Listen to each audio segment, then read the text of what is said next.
So I am going to try putting mesh tape onto a drywall corner, and I'm going to see how that works. And also in this video, I'm going to do a quick test. So here I've taped this with paper tape and regular drywall compound. And over here, I've taped this with mesh tape and a powder setting compound. So I'm going to test this.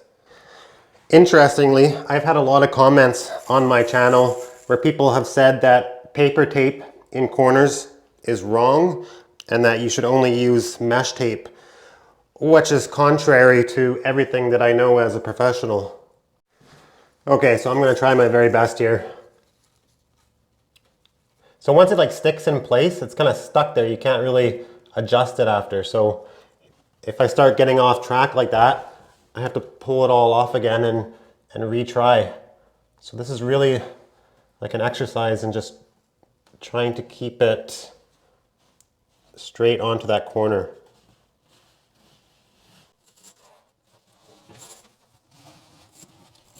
The other thing about mesh tape is I don't like is you have to use like a knife to cut it. So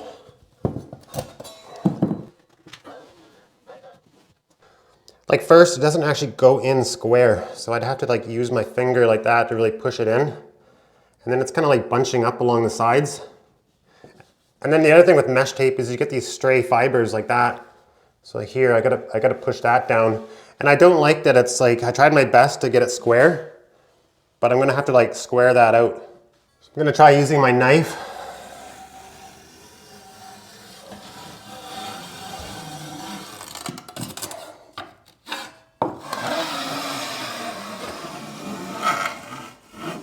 So when I was trying to square it out with my knife, I was being gentle, but it kind of felt like, yeah, that's what I kind of noticed was happening, is the knife just cut it.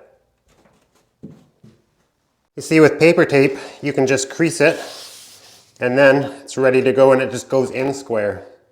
Mesh tape doesn't have a crease, so you have to if you wanted to try this, and I'll show you why it's a bad idea, I think this is very difficult. It just doesn't want to crease. Even when you do start to get a crease into it, because mesh tape is glass, you just crack the glass and then there, you've ruined your tape. So it can't be pre-creased like paper can. The next issue with mesh tape is when you put it on like this, you're completely relying on just the adhesive of the mesh to hold it in place. So I mean, it just comes off that easy.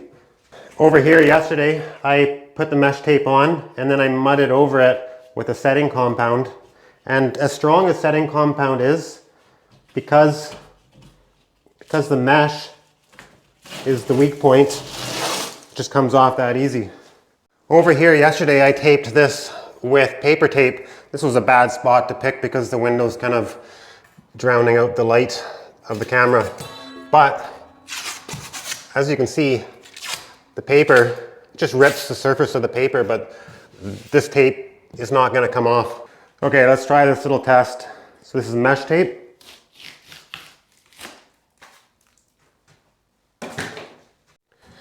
And paper tape.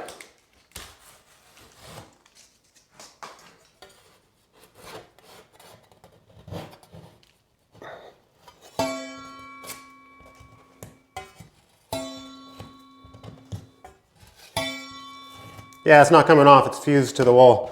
Whereas the mesh, although it had a strong plaster over top, it's just held in place by that little bit of adhesive backing that's on the mesh. I understand the appeal of mesh tape for like a do-it-yourselfer or a homeowner, because it is way more simpler, right? You just put it on like that. Take your knife. There, now you've taped that wall. So I see the appeal for it. But again, all you have is that adhesive backing, which really isn't much. It's just enough just to tack it in place and that's it. It's my recommendation for do-it-yourselfers or homeowners is to give paper tape a try. because yeah, it takes a little bit more effort to get the tape on in comparison to fiber mesh tape. But once you kind of get the hang of it, it's not so bad, or it's fairly easy. You just kind of put the mud on like that and then smooth it off. Just make sure you got a nice consistent depth. If you don't have a consistent depth, then you're going to get a blister. Blisters are one of the most common complaints that I've heard about paper tape. But as long as you make sure that you have a nice depth of mud under the tape, and then just give it a nice gentle wipe like that, and you'll never get a blister. And your tape fuses to the wall like I demonstrated here. It's not going to come off.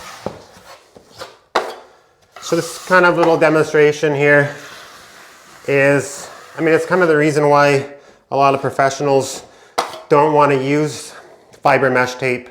There is a place for fiber mesh tape. I think it's for like small repairs, patches and stuff like that. But I mean, but in new construction, like in my city, I know dozens and dozens of other professionals. I know all the builders, and if I ever put mesh tape into one of these new houses, that would be the last house I ever do in the city. I mean, it's okay on like a small renovation or basement, but as for like a full house, it's absolutely forbidden. You have to use paper. So if you're a homeowner or a do-it-yourselfer, this is how I recommend doing your corners. Take out a 5-inch knife, do one side like that, do your other side, smooth it out a little bit. Make sure you got a consistent depth. Looks consistent on both sides. Fix that. Take your paper tape, crease it. Just put it in place. And unlike that mesh tape, you can really push with your knife and you're not gonna crack it.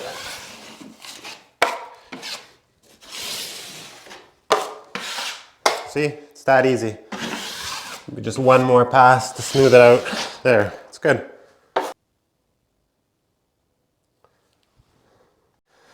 All right, well, so what is going on with the rest of the house? Well, I'll show you. So in the last video, I had put on all the tapes and I taped up there in the scaffold work. So that was yesterday for me. And I did stay later that night and I did put the corner beads around the staircase. And then this morning I coated all the screws. So what I have left to do today is I need to get all the corner tapes on and all the corner bead on. This is actually a very, very bad habit of mine, and I'll tell you why in a minute. So I store my tools in an empty box just to keep them from drying out because it's plastic lined. So then they never dry out, never have to really wash them. In the past, I would actually just store them in there, wrap it up, and then just kind of go like this. Just kind of leave it there on the job site as kind of like a secret hiding spot, because no one's going to look in there if someone comes to try to steal tools. But a big disaster happened in the past, and I'll tell you what happened. Oh, I lost the little wire for my belt tape reel. Must be in my vehicle, but just for right now, I'm just gonna reel out the tape like this. Then I'll just go looking for it in a minute here. This will just work for right now. So what happened is I was working out at like a farmyard job. It was a house out at a farmyard, and I had all my tools put in the box like that, hidden. And the next morning, I came to the job site and all my boxes were gone. And the guy that owned the home, he had a big bonfire going on outside. So I asked him, I said, well, where's all the boxes? And he said, he's such a nice guy, he's friendly, and he says, oh, I cleaned up in here and I threw them all in the bonfire. And I was like, oh no. And he's like, why? And so I had some tools in there. And I mean, he's such a nice guy, I didn't want to make him feel bad, so I just said, oh, don't worry about it, it was just a few knives and stuff, because it wasn't his fault, right? So, but I had my roller, that was $300, and then I had my applicator, that's $100. I had my 2.5-inch angle head, that's $450. And then I had my 8-inch box in there too. That's another $450. So that's, $1,300 of tools just gone. I went out to where the bonfire was the next day, and I mean, I found like just a bunch of like half melted aluminum, half melted tools. So yeah, that was entirely my fault. Lesson learned.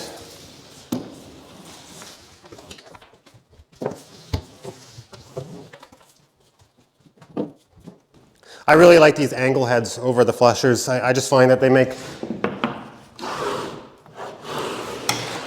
such a clean corner.